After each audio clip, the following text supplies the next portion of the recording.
¿No? Hola a todos. Empezamos nuestra segunda jornada de entrevistas. Para este 8 de marzo, nuestro iClub Sonta, Suiza, quisimos darle un espacio para compartir la visión de jóvenes mujeres que a su corta edad no solo han sobresalido a nivel de estudios académicos, sino que por su trabajo han producido un impacto positivo en la sociedad. Valentina Ospina es una de las mujeres que también rompe esquemas y es de gran inspiración. Con ustedes vengo a presentar a Valentina Ospina. Valentina es colombiana, actualmente es estudiante de la licenciatura en Relaciones Internacionales y Diplomacia en la Escuela de Diplomacia y Relaciones Internacionales de Ginebra. Es una de nuestras ganadoras del premio de licenciatura, ¿no? En sectores de licenciatura, sobre el premio a la mujer estudiante latinoamericana en Suiza 2024. Ha ganado un sinfín de premios, es presidente también del Club de Sociedad de Debate, conferencista, y en el ámbito profesional, Valentina Ospina ha realizado varias prácticas en el sector de asuntos internacionales, humanitarios en Ginebra, y ha tenido un gran impacto real en varios niveles. Para Valentina sería un gran logro en el futuro poder trabajar en temas de paz y conflicto en países latinoamericanos, como también en su país, Colombia. Bienvenida, Valentina. Muchas gracias. Estoy muy contenta de estar acá en esta iniciativa para el 8 de marzo y estoy muy contenta de poder compartir mi historia sobre cómo pude llegar a estudiar acá, un poco más de mí para que conozcan un poco más de mí y compartir un poco sobre mis opiniones sobre el rol de la mujer en el ámbito internacional. Muchas gracias, Valentina. Muchas Entonces, gracias. si empezamos con las preguntas, ¿tú qué papel crees que juegan las mujeres en la construcción de la paz y la resolución de conflictos? Esto me parece una gran pregunta para empezar, porque la mujer en la historia siempre ha tenido un rol en la construcción del Estado y las relaciones internacionales.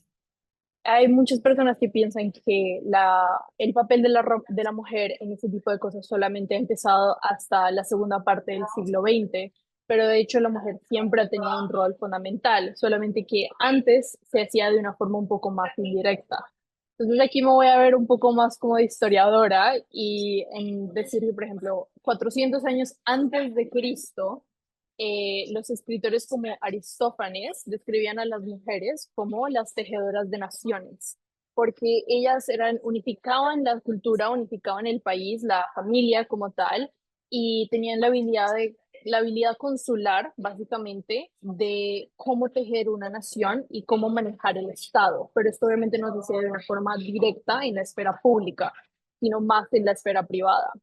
Ya después, en la Europa como premoderna, por decirlo así, hay mucha evidencia que las mujeres usaban para atraer ciertas relaciones estratégicas frente a los estados a través del matrimonio. Entonces, la mujer era básicamente el objeto de cómo se obtenían estas estrategias de uniones familiares, uniones reales, uniones entre reyes y diferentes monarquías que hubo. Entonces, la mujer tenido ese papel súper importante. Ya después, mucho más adelante, en el siglo XVII, la mujer que acompañaba a diferentes políticos o diferentes como personas que representaban el Estado se llamaban ambassadrices o ambassadrice en inglés como tal, que era básicamente la persona que tenía que tener en cuenta qué reglas culturales tenían que haber pasado cuando el esposo estaba haciendo este tipo de visitas de Estado o este tipo de visitas de entre reinos. Entonces la mujer siempre ha tenido un papel interesante en apoyar este tipo de esfuerzos entre los estados. Ya mucho más adelante, ya más hacia el siglo XIX, ya tenemos muchas sociedades indígenas o nativas en África, en América y en Asia, en donde se dan ese tipo de sociedades matriarcales, en donde la mujer tiene un rol fundamental en la construcción de una sociedad. Y doy toda esta casi historia para poder entender cómo la mujer siempre ha tenido una participación en estos círculos y esferas. Ya puntualmente, ahorita, la mujer se ha comprobado que los acuerdos de paz y los procesos de construcción de paz que incluyen a la mujer son mucho más sostenibles y más duraderos. Se da una paz mucho más inclusiva en un Estado. Y el ejemplo más clave que puedo pensar es el ejemplo colombiano, que se ha vuelto como un referente internacional hacia cómo los acuerdos de paz deben incluir a las mujeres. En los acuerdos de La Habana, al empezar, no tenían la subcomisión de género, que mucho más adelante sí se dio a formar esta subcomisión de género. Y uno de los más como, eh, perdón, uno de los más como objetivos que ellas tenían era evitar que las amnistías se dieran para violaciones sexuales o crímenes sexuales de esa naturaleza. Ellas tuvieron que, la subcomisión de género tuvo que revisar el acuerdo de paz completo para que tuviera un enfoque de género. Esto es muy importante porque se reconoce que la guerra sí afecta, nos afecta a todos. La guerra nos afecta a todos, pero la guerra tiene cierta forma de afectar desproporcionadamente a las mujeres y a las comunidades marginalizadas.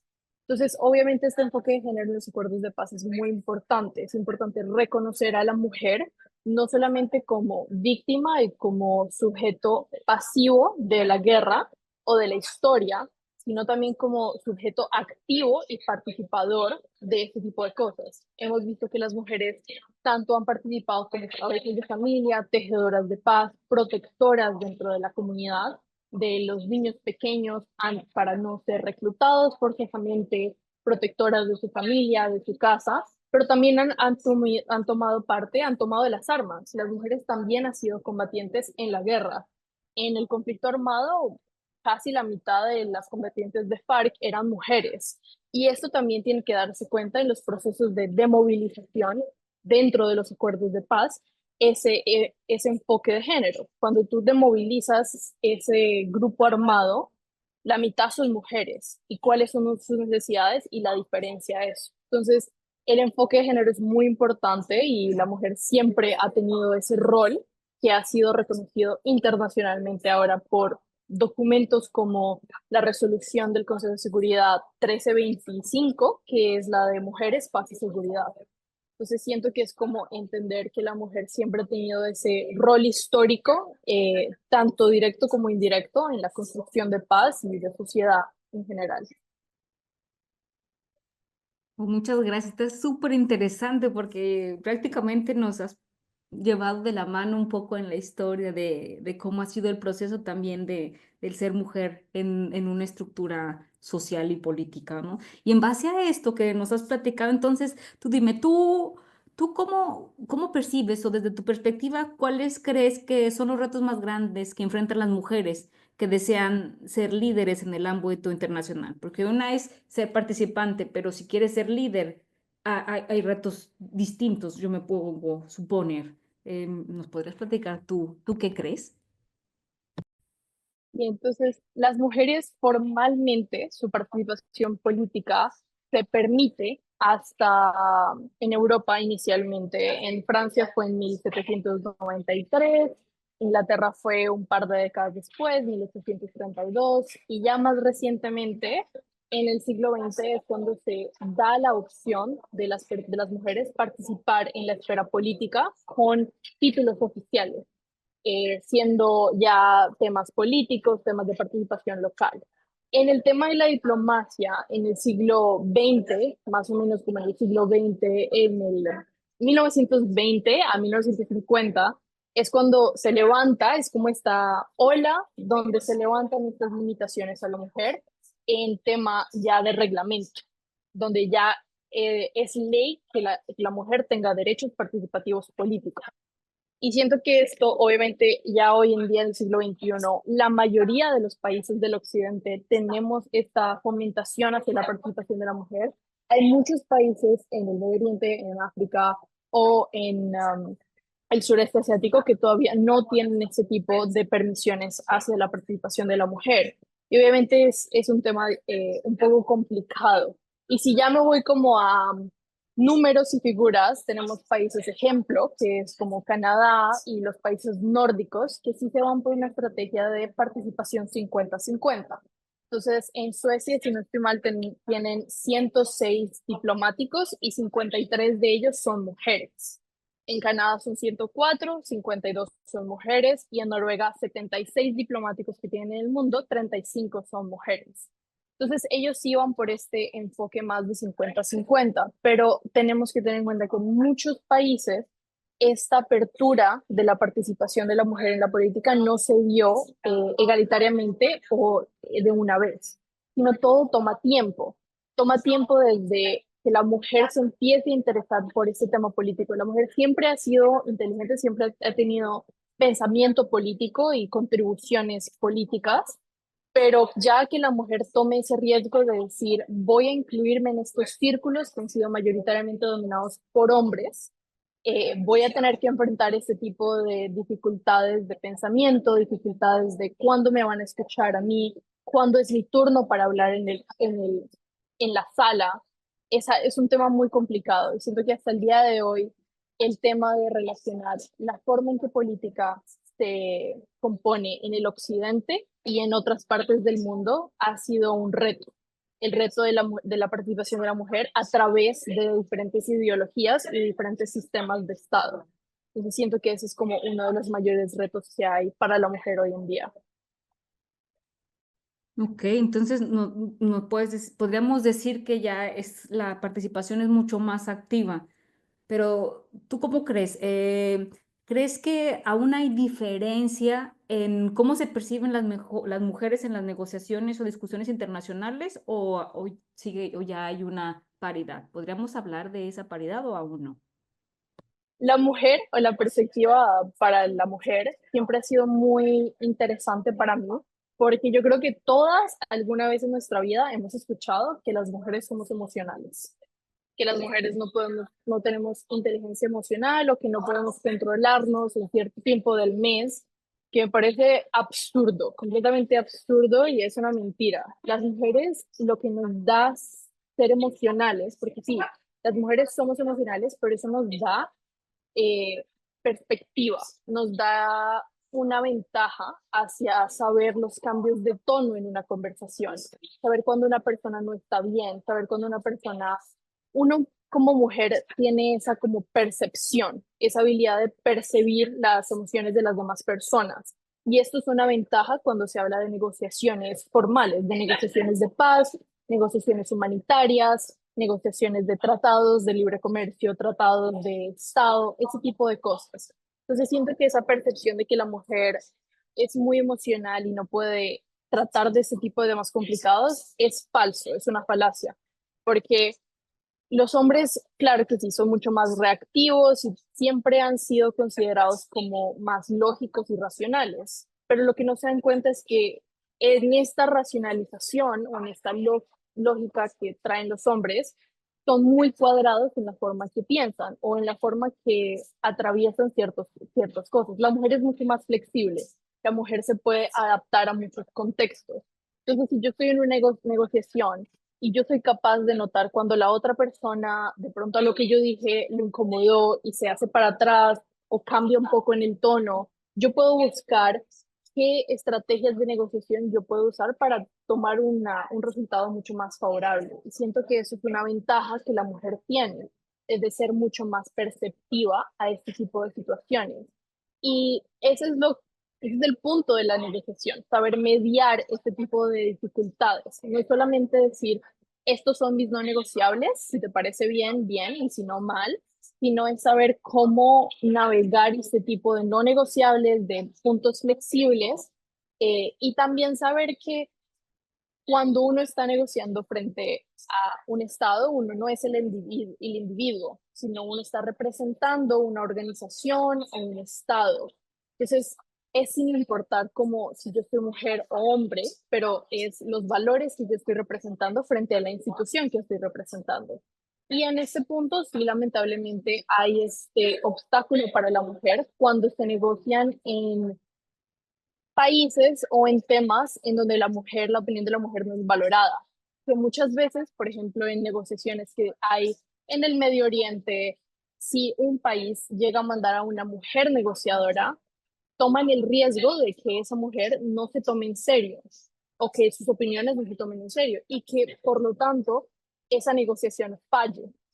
Entonces, hay dos lados de esta moneda. Uno, como Estado, ser firme en los valores de que la mujer tiene opiniones importantes en una mesa de negociación y decir, si no les parece de malas, es la persona más cualificada para ir a esta negociación, o pensar un poco más allá de decir, bueno, ¿cuál es la persona que puedo enviar para que esta negociación sea exitosa?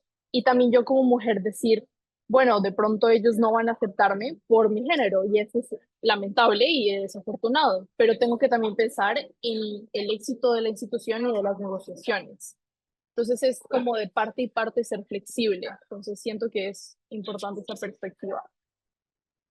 Bueno, creo que ya nos hablaste en tu respuesta sobre esa relación de cómo nos perciben a las mujeres y lo lejano que tenemos la equidad de género, ¿no? Todavía.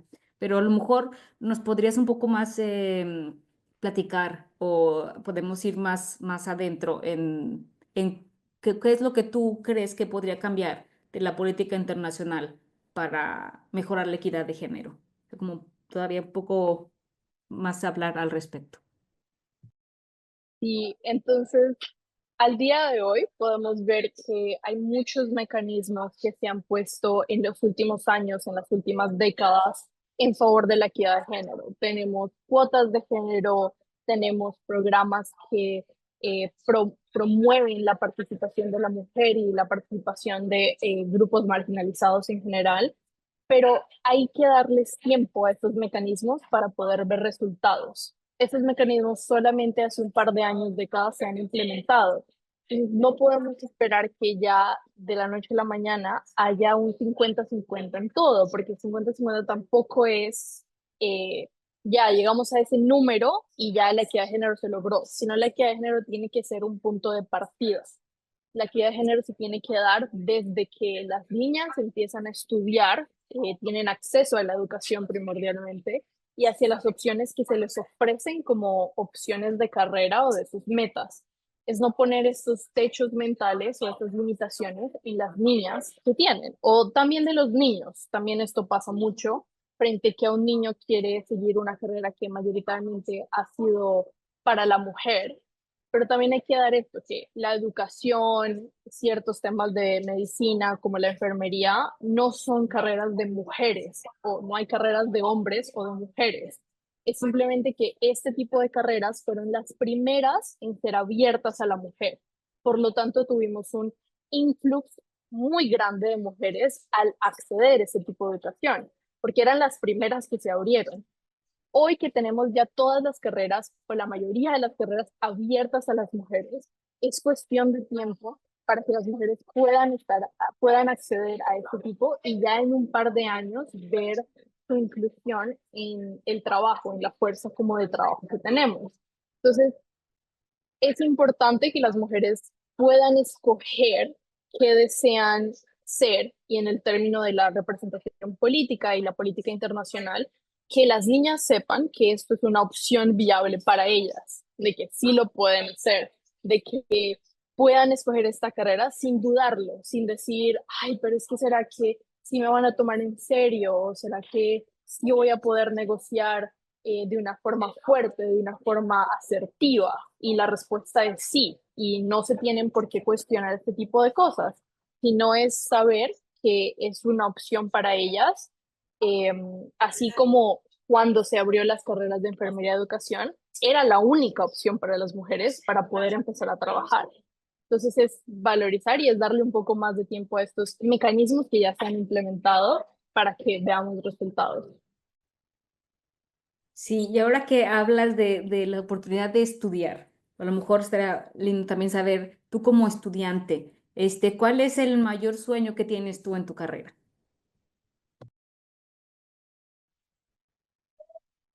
Sueño es hoy en día, porque yo me quiero especializar, yo estudio relaciones internacionales y estudios diplomáticos, y esto es una carrera multidisciplinaria, es decir, se puede aplicar a muchas cosas. Hay personas que van al ámbito privado, hay personas que hacen su servicio exterior, y se convierten en diplomáticos representando un Estado, que es algo que a mí me interesa mucho, poder representar a Colombia en ámbitos internacionales, pero siento que también a mí me interesa mucho es el ámbito de seguridad internacional y seguridad humana relacionado a Latinoamérica. Entonces, un sueño para mí sería poder ser parte de tratados de paz en Latinoamérica o de negociaciones de paz en Colombia. Siento que hay mucho trabajo por hacer en Colombia en materia de paz, en materia de reconstrucción, de justicia transicional, y como siento que es importante contribuir directamente a estos procesos, siento que también es importante fomentar mecanismos de transparencia política y el entendimiento colectivo sobre qué es lo que está pasando en un país. Yo siento que ese sería uno de mis mayores sueños, poder compartir lo que yo estoy haciendo, no limitarlo a solamente el área académico o profesional, sino compartir estas iniciativas y que las personas dejen de ser un poco apolíticas sobre la situación de su país y la situación de las personas que viven todos los días en zonas de conflicto. Entonces, esos son como mis mejores dos sueños. Uno, participar en procesos de paz directamente en mesas de negociación, y también de procesos de post-conflicto, como lo es la justicia transicional, pero también compartir a las personas sobre esta transparencia política que se tiene que dar. Bueno, yo creo que vas por un excelente camino si pensamos que estuviste también ya dando conferencias acerca de todas las cuestiones del conflicto en Colombia y la relación para encontrar, buscar la paz y es como, ya tienes en tu carrera de estudiante a tus cortos 21 años, has logrado muchísimo. De verdad que, hablando un poco como de la cuestión cuando recibimos todos los papeles de las estudiantes para ganar el premio, eh, habían estudiantes que tienen nivel posgrado y la verdad es que tú estás al nivel de las chicas de posgrado. En cuestión de puntajes era de quién ha participado en eventos, quién ha hecho voluntariados, quién ha dado conferencias y era así como esta chica tiene 21 y van como todas ellas que están haciendo el postdoc. Entonces, para donde en el momento en el que tú estás, la verdad es que has logrado mucho. Y por eso nosotros consideramos que eres una chica extremadamente impresionante para inspirar a otras estudiantes, a niñas y incluso mujeres más grandes que a lo mejor dicen, no, ya estoy un poco grande y no, ahora hay que estudiar otra vez y decir, hey, mira que sí se puede. Pero entonces yo creo que hay que trabajar mucho, ¿no? Para llegar a donde estás. Y quisiera preguntarte si tienes algún ritual o algún hábito que te ayude a mantenerte motivada, que eso a veces es lo que es complicado como seguir ahí en el camino. ¿Qué nos puedes dar algún tip por ahí? Bueno, pues primeramente muchas gracias por esos comentarios tan amables y tan lindos que me das. De verdad agradezco mucho como este tipo de reconocimiento porque sí, no ha sido fácil, la verdad. Siento que tengo sueños muy grandes y a veces no sé ni cómo yo lidiarlos. O sea, a veces me asusto de mis sueños y siento que eso es algo bueno. Que uno esté asustado y uno se ponga nervioso y diga, ¿cómo voy a lograr esto? Porque de alguna forma uno lo va a hacer. Entonces, yo tengo dos dichos y uno es, estoy muy curiosa, o sea, tengo mucho interés por saber qué es lo que yo voy a hacer para cumplir mis metas en un futuro porque de alguna forma llegaré ahí, todo va en un proceso, ¿no? No todo, uno no puede llegar a, digamos, ser conferencista sin primero empezar hablando entre amigos y empezar hablando en diferentes círculos académicos o dentro de mi universidad. Entonces, eso es importante saber, que uno siempre debe comenzar pequeño y valorar esas cosas pequeñas, porque yo tenga la oportunidad de poder llegar a hablar en COP 28, 29, como fue en Azerbaiyán, que viajé hasta allá y pude representar a mi universidad. También valoré cuando tuve la oportunidad de hacer una presentación en mi universidad internamente, solamente con mis compañeros. Entonces es también saber valorar esos pasos pequeños porque son como diferentes ladrillos que te van construyendo el camino. Y esos ladrillos, esa como base, tienen que ser muy fuerte para poder soportar el peso de las otras cosas que uno quiere hacer, que pueden llegar a ser mucho más grandes y mucho más interesantes o cool. ¿Sí? Y la segunda cosa es tener cariño genuino por el conocimiento. Eso me parece fundamental, tenerle cariño a aprender, a no saber, a ser principiante en muchas cosas, porque es una incomodidad que uno tiene que pasar. Hay muchas personas que no les gusta incomodarse porque no saben o no les gusta entrar a ciertas conversaciones porque no saben de lo que están hablando. Pero es preguntar, o sea, si uno pregunta, uno llega hasta Roma. Entonces, es no darle pena a uno preguntar si uno no sabe algo, preguntar cómo pasan las cosas. Entonces, tenerle cariño genuino al conocimiento y saber que otras personas te pueden contribuir mucho a cómo tú también puedes contribuirle a otras personas. Muchas gracias, me encantó tu respuesta. Muchísimas gracias. Ya va a ser una última respuesta ya para cerrar con la entrevista. Si tú pudieras hablar con la Valentina del pasado, cuando empezabas en este camino de la diplomacia, de estudiar relaciones internacionales, ¿qué le dirías? ¿Qué te dirías a ti misma? O incluso hasta la pequeña Valentina, ¿no? Incluso antes. Sí, esa pregunta es muy interesante porque va conectado frente a los valores que mis papás me instruyeron en mí. Y es en soñar grande, no tener limitaciones, es decir, lo que uno quiera hacer, uno lo puede hacer, pero uno tiene que ser excelente haciéndolo. Y eso era lo que me decían mis papás desde siempre, tú puedes ser lo que quieras. Si te quieres dedicar, por ejemplo, hasta a tener un restaurante y ser mesera, entonces sé la mejor mesera que hay, ¿sí? O sea, haz lo que quieras, pero haz lo que tú quieras, ¿cierto? Es saber cómo que la vida es de uno, de nadie más, porque uno es la persona que la va a experimentar. Las personas te pueden dar consejos y te pueden guiar y te pueden compartir su experiencia, pero la decisión final es tuya. Es de Valentina, chiquita, de cuando tenía 15 años, porque ella es quien va a estar haciendo las cosas. Nadie más lo va a estar haciendo por uno. Y la otra cosa es que le diría mucho es como que no se sienta culpable por tener sueños muy grandes, porque siento que eso es algo que nos pasa mucho y especialmente a las personas latinoamericanas o a las familias latinoamericanas, porque tenemos este sentido de familia muy grande, que es muy bello. El sentido de comunidad es muy bello. Pero a veces cuando uno tiene sueños grandes y metas grandes, eso trae muchos sacrificios. Sacrificio de irme sola del país a los 19 años, a un país que no conocía, que no tengo familia, que me tocó sola, no sabía ni el idioma y ya me tocó aprender otro idioma. Y muchas veces estando acá me sentía culpable por tener sueños grandes y decir, wow, estoy haciendo pasar a mi mamá la tristeza de no tenerme allá con ella o a mi papá el esfuerzo de él tener que trabajar más que, o sea, lo más que he trabajado en estos últimos años por darme la oportunidad de estudiar acá en Suiza y me he sentido muy culpable por tener este tipo de sueños. Pero siento que es importante no sentirse culpable porque uno ve a esas personas en televisión y en los periódicos y persona que se ganó el Nobel de Paz o tratado de paz en tal lado, ese tipo de cosas, y uno siempre dice, wow, qué cool, excelente hacer eso, pero uno nunca se pregunta, ¿por qué yo no? ¿Cierto? O sea, es como, ¿por qué yo no puedo hacerlo? Y es como, claro que puedo hacerlo, nadie me está diciendo que yo no puedo hacerlo, pero hay que hacerlo, hay que poner el trabajo en esto. Entonces siento que esos serían como los dos tips que le daría a Valentina chiquita y es uno, no sentirse culpable por mucho que uno tenga sus conexiones con la familia y el esfuerzo social que uno está haciendo, es inevitable sentirse culpable de irse del país de uno a perseguir sus sueños. Es inevitable sentirse culpable por decir, me voy a poner a mí primero, pero también es una forma de honrar a mis papás y a mi familia. Ellos han dado todo su esfuerzo para yo cumplir mis sueños.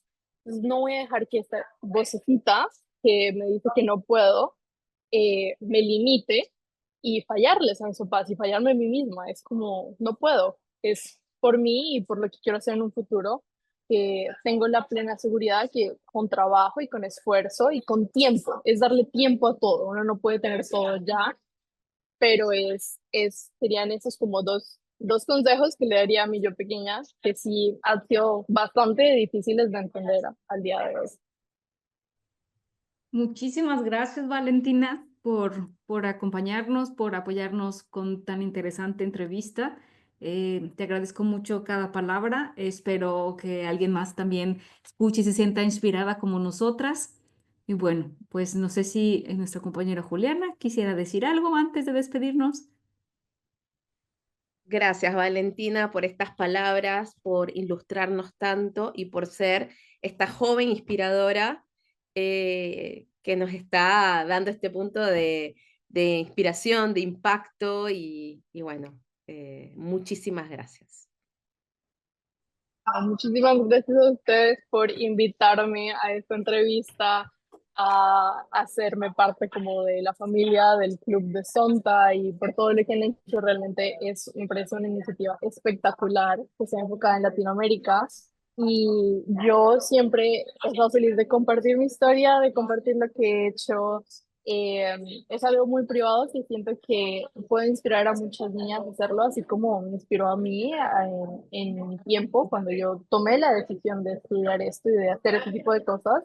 Pero es hacerlo porque lo amo, no porque nadie me diga que hay que hacerlo, no porque nadie me diga que para esto esto es lo que hay que hacer o así, sino es por hacer lo que uno ama y siento que cuando uno hace lo que uno ama, uno no siente ese como esa pesadez o esa desmotivación que existe hoy en día en mi generación. Y es saber que hay un montón de opciones y en mi generación hay mucha gente que se siente abrumada en no saber qué hacer, en tratar de tener todo ya planeado, pero es un momento, tienes 20 años, tienes toda una vida por delante y solo tienes una. Entonces hay que aprovechar lo máximo, hay que hacer todo, así uno se sienta cansado.